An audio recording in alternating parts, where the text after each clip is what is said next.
Welcome everybody to Back to Basics Bible Study, where we open up our minds to the one that's divine and show you guys the biblical basics of the Bible. We are continuing in the journey of Jesus Christ, talking about, more specifically in this lesson, talking about his selection of the 12 disciples. We just finished talking about the Sabbath and breaking that down some. And again, that's a study that I might have to go into more intensively. At a later time. But right now, we want to continue the journey of Jesus. If you are joining in for the first time, thank you for following. Go ahead and hit that like button, hit that subscribe button. And as I'm breaking down the scriptures on tonight, I want you to ask some questions. All right. So, as always, I think it's best to just read the scriptures verbatim, talk about it, share my thoughts, and go from there. So the first set, I'm gonna drop them in the comments below. Thanks to my beautiful, amazing wife, who is the tech guru of everything that I'm doing. She was able to fix my technical issues that we had last week, so I don't have to worry about them this week. So thank you to my beautiful, amazing wife. Hopefully she's in the comments there. All right, so we are going to the book of Mark, which is also my brother's name. Fun fact. So we're going to read the scripture here. And again, this is after Jesus had done many miracles. Just to recap, we witnessed Jesus do many miracles. We witnessed Jesus debate against the Pharisees and Sadducees concerning the Sabbath and things of that nature. We witnessed a lot of different um, accounts of Jesus in the start of his ministry. So up to this point, if you go back and look, up to this point, he called people to walk with him, like he told Peter to follow him and things of that nature. And the crowd has been forming, but he had not yet picked his 12 disciples. Marinate on that for a little bit. I'm starting at verse 7, Mark chapter 3, verse 7.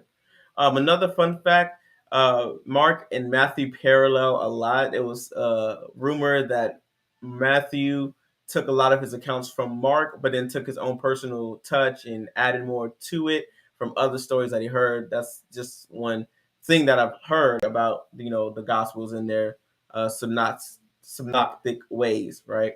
And so another fun fact, I'm giving all the fun facts today.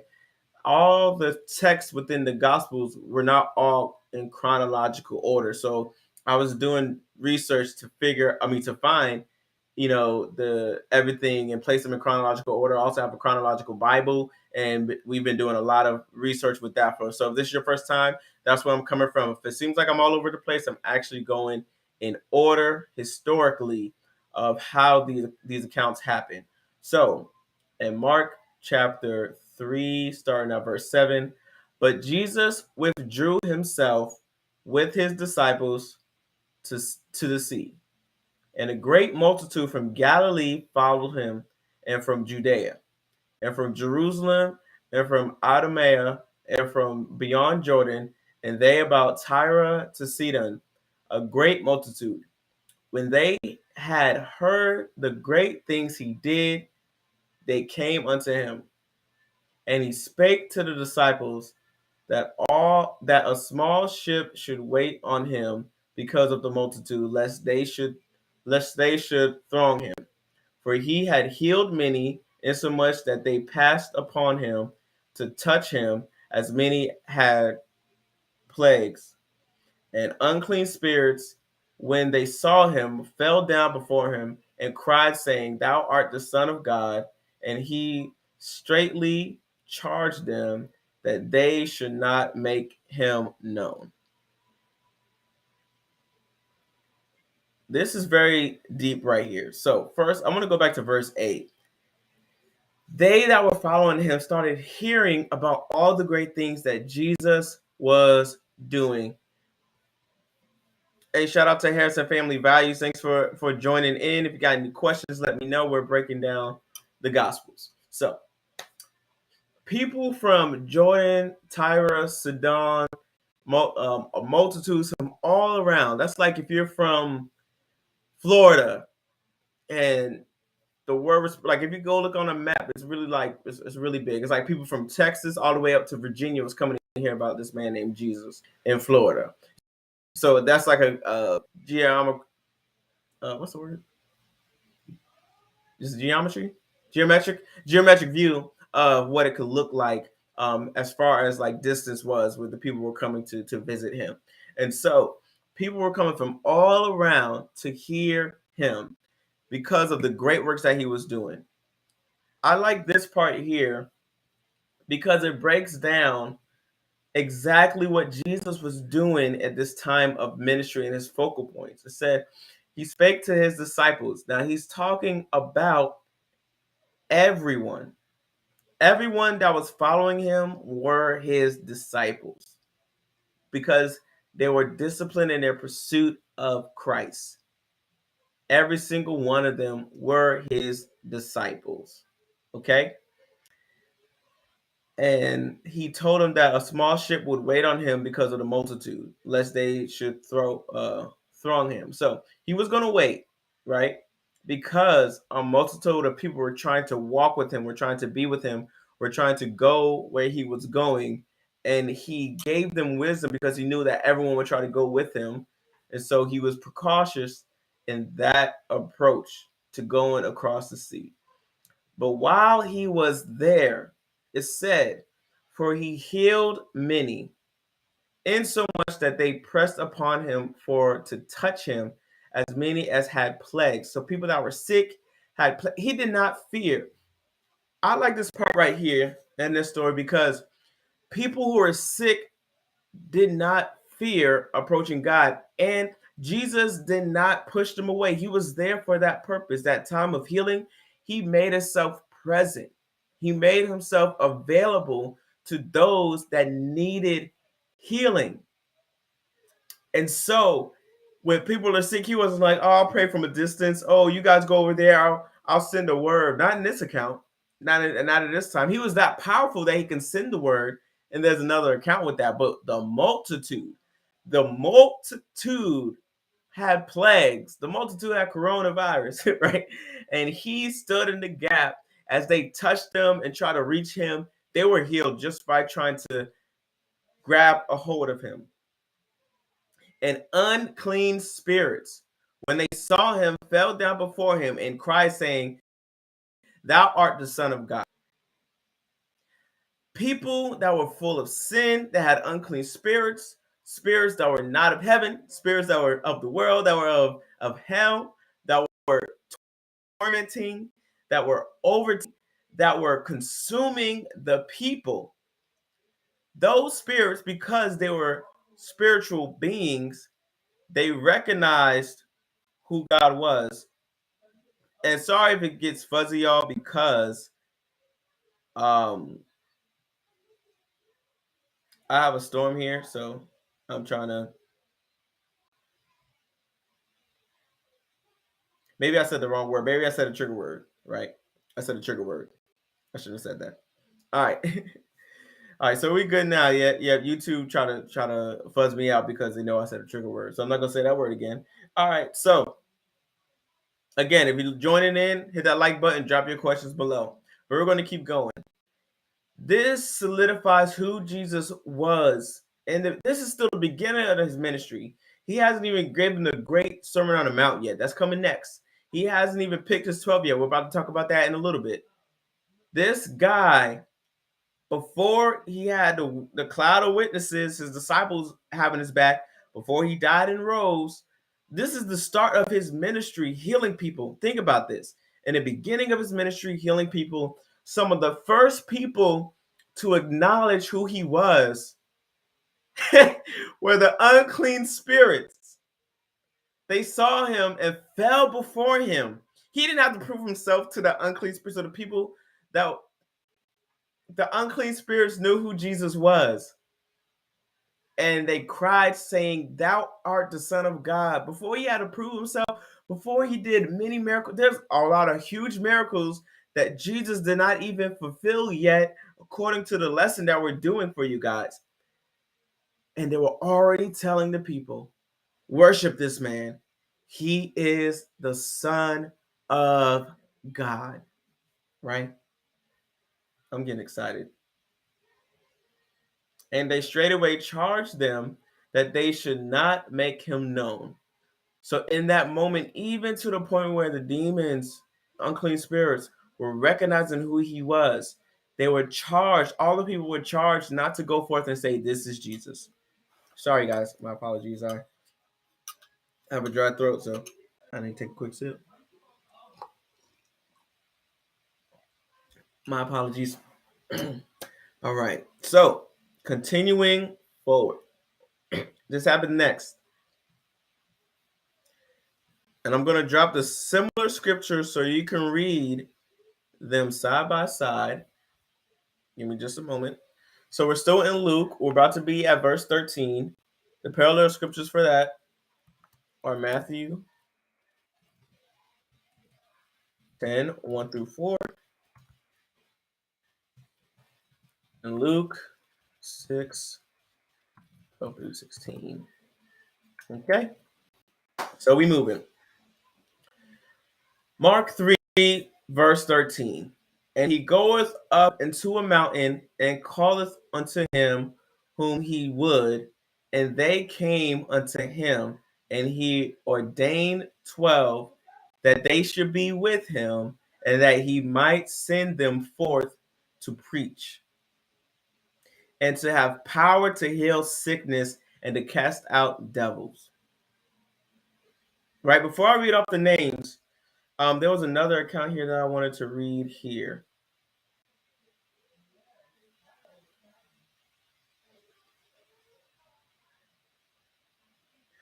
I want to read verse 6 right here. It's slightly different.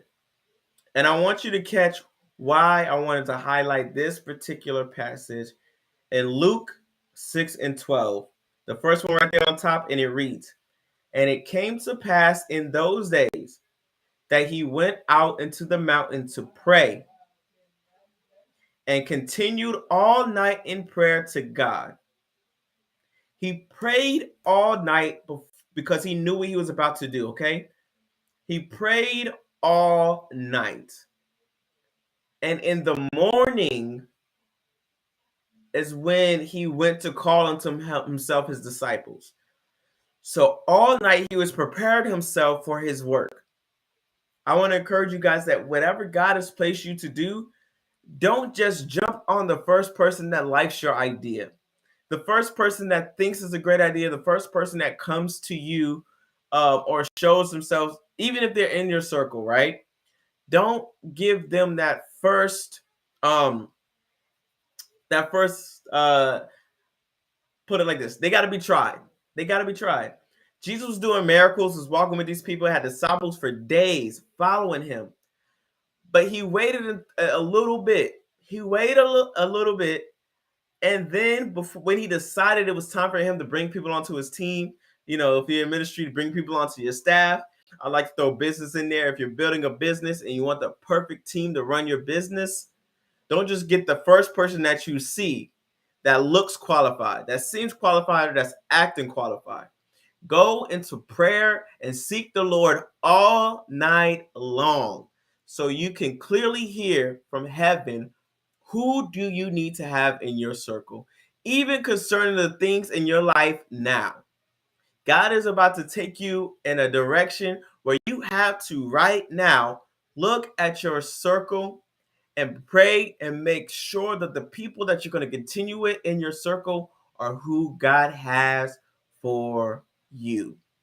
Again, all of these people, a lot of people were following Jesus at this point in the thousands, because they was from Judea, they was from Tyre, from Sudi, all these different places. They were from all these different places coming to see Jesus. And he had to go into prayer because he wanted to pick the perfect 12. And so this is my plea to you, that whenever you're starting something new, whenever you're starting a project, or if you're just going on a journey with Jesus and you need people to join you, You're going on a mission trip. You're going this way, that way, or you know, even look at your own ministry. Look at your own ministry, what God has you doing, where you're at, and make sure you get into that place of prayer. And make sure that those that are surrounding you are going to help you fulfill the work of God. Okay?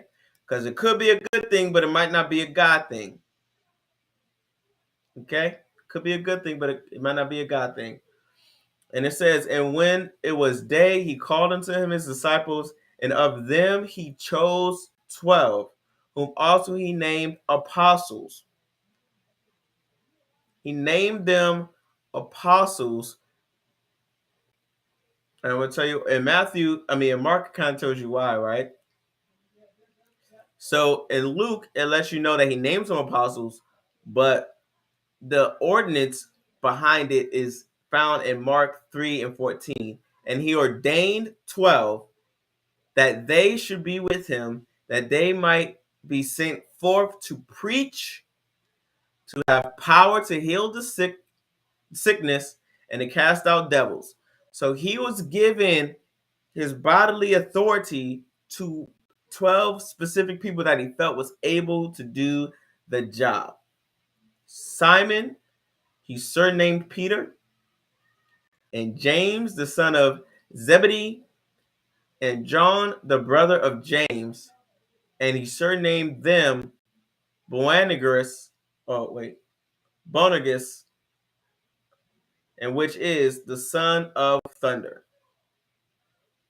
And Andrew, and Philip, and Bartholomew, and Matthew, and Thomas, and James, the son of Alphaeus, and Thaddeus, and Simon the Canaanite, and Judas Iscariot, which also betrayed him, and they went into an house.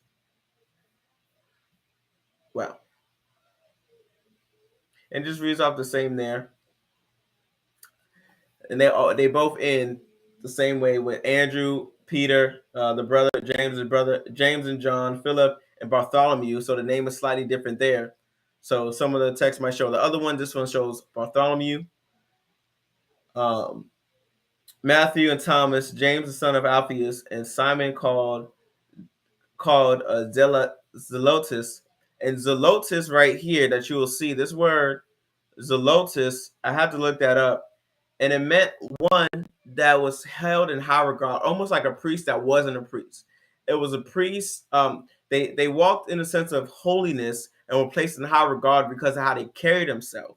But they were also considered one that was rebellious against religious persecution.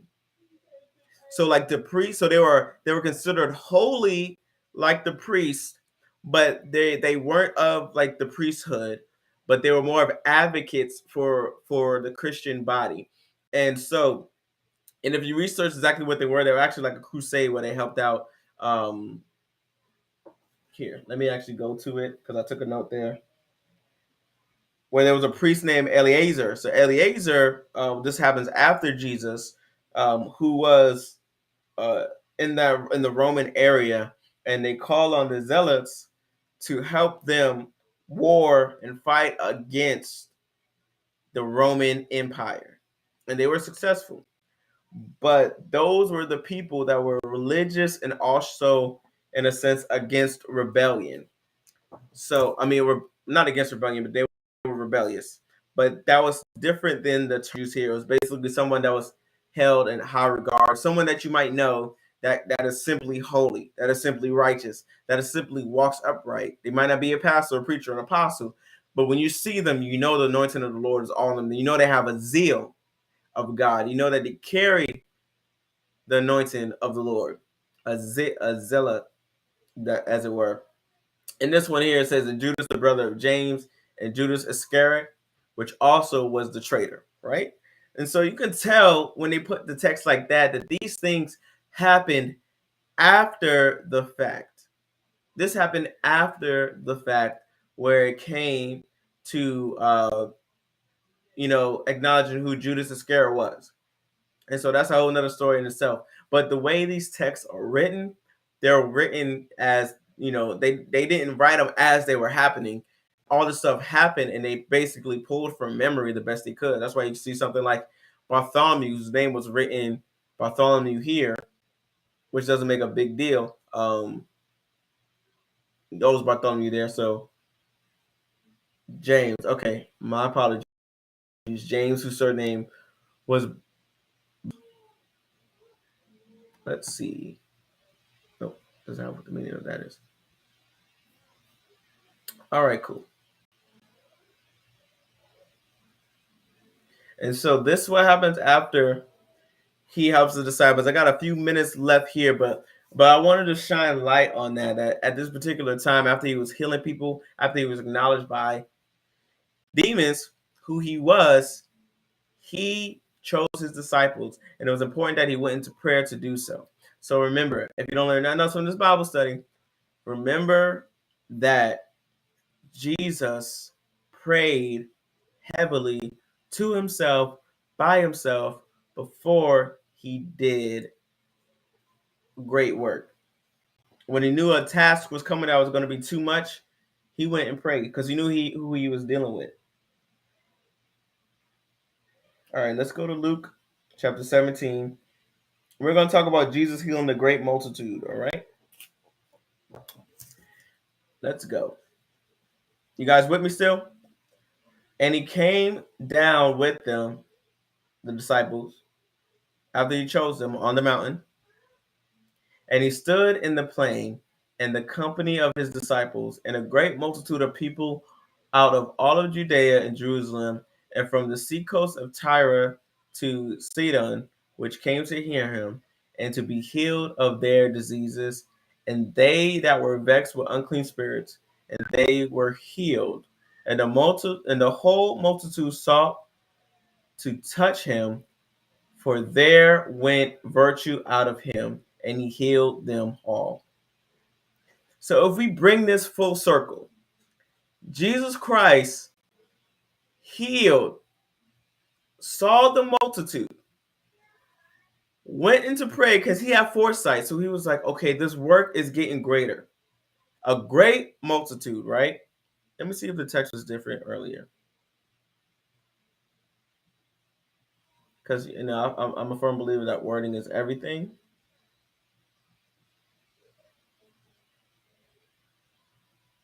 All right, let me go back to Mark,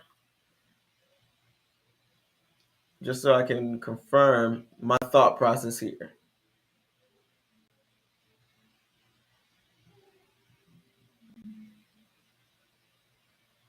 All right, yep. So, and so here you see in verse 9, he was discussing the healing of the multitude, right? So there was a multitude of people, which means a lot of people came to see about him, and he healed them, and he did the work all by himself for the amount of people that it was. And he told them not to spread the word, but they spread the word anyway. So you can imagine that he was like, I already know that they're gonna spell the word because I am speaking the gospel. I'm healing people, I'm delivering, I'm doing all these great things. Let me get 12 people that's gonna help me out. So he picks 12 disciples that he trusts to continue and keep the legacy of his ministry going, and to start developing them, because he knew, one, hindsight, that they had to continue the work of the church. They had to continue to work in the ministry, continue to work in the kingdom. So let me get them started now. And I'm going to give them of my power. They're going to be able to preach the word. They're going to regurgitate the messages I'm already given. And then they're going to have power to heal the sick. And after he gave them this power, then a great multitude came. More people from all those areas came out to see about Jesus, to witness his miracles and healing. And yet he had enough people to carry the work. So he knew, because a great multitude came already, that more wanted to come, and he needed the help. So some of you right there, you are at a place in your ministry, in your walk with God, that you need help.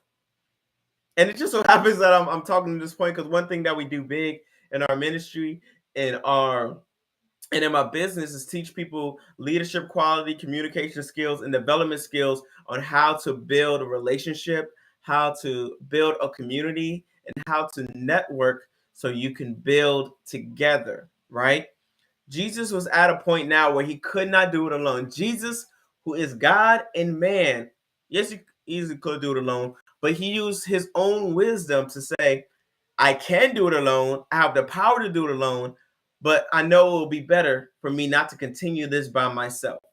Let me gather 12 people that I know can understand me, understand my vision, implement my practices, and fulfill the work of the kingdom of heaven that I'm placing in them.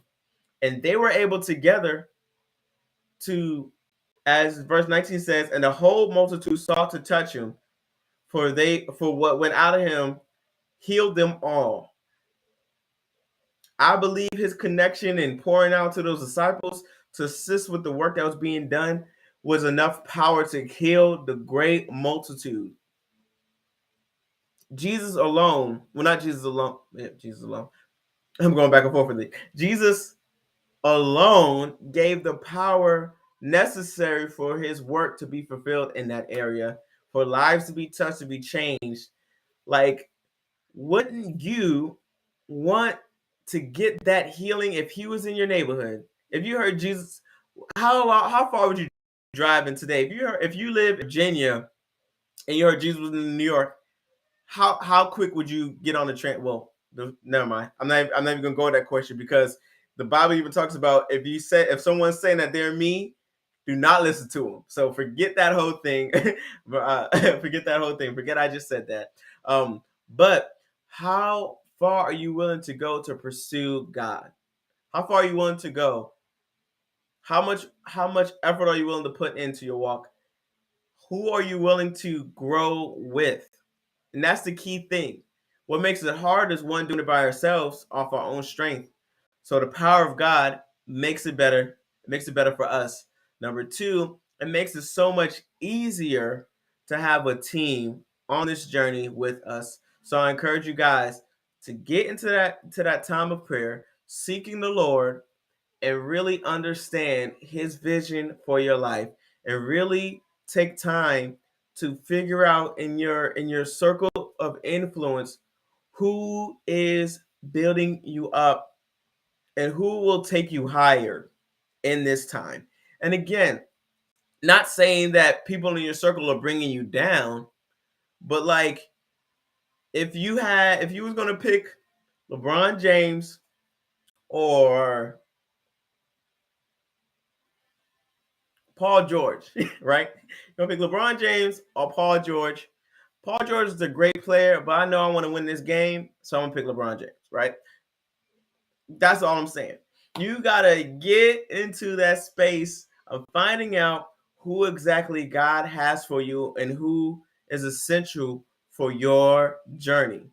Jesus picked 12 people. He could have picked any 12 people, but he's picked these specific 12 people because he knew hindsight what will come out of the fruit of their works, of what they did. And that's all through the books of Acts, all through the New Testament. Jesus saw that ahead of time. He foresaw that. He knew that these people were the ones that will stick with me. Well, almost to the end, because only John was there at the cross. But afterwards, when he came back, they believed on him, got filled with the Holy Spirit, and went out, all except Judas Iscariot. But that's where I want to conclude on today. Hopefully, this lesson was fruitful for you. Leave some comments below. If you catch this later, go ahead and hit that like button. Again, reach out to us if you have any questions, if there's any topics of discussion that you want us to dive into. Right now, we're continuing the journey of Jesus, and it looks like next week we'll be going into the Beatitudes and breaking those scriptures down for you guys. Thank you guys for joining in.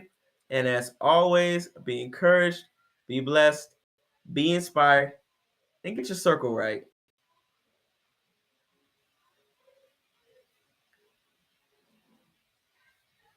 Let's see.